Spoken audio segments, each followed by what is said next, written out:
It's the third murder in 4 days here in the city, and Spokane have identified the man who was killed in that third murder this week. Anthony Dennis was found shot to death this morning inside his girlfriend's vehicle at the intersection of Grant and Pacific, just east of downtown. That's where KXLY4's Jeff Humphrey is live tonight for us.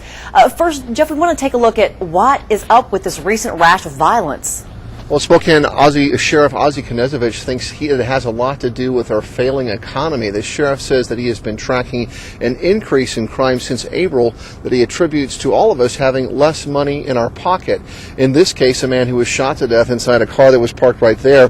Then someone left this bloody glove print on a nearby windowsill. Officers were patrolling this area south of Sprague Avenue, known for its prostitution and drug dealing, when they spotted a parked car with its lights on. The officer stopped to check on the vehicle, if there's any occupants in it, and found a male that we were able to determine was deceased. Police ruled out suicide when they couldn't find a gun inside the car. They used this yellow card to mark fresh damage to the front end of the Ford. There was evidence inside the vehicle that indicates that there was some sort of foul play, some sort of crime had occurred.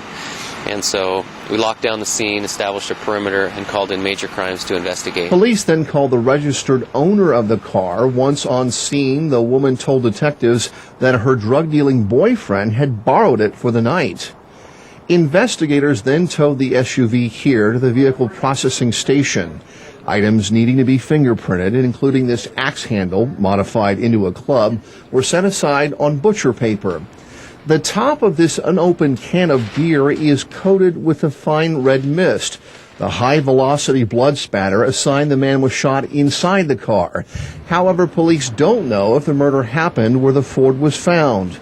That's because of this fresh damage to the front end. The SUV hit something hard enough for this tow hook to cut through the bumper. However, there is nothing at the crime scene that looks like it's been involved in a collision. Detectives wonder if the car and victim were moved after the shooting and who left behind these bloody glove prints nearby.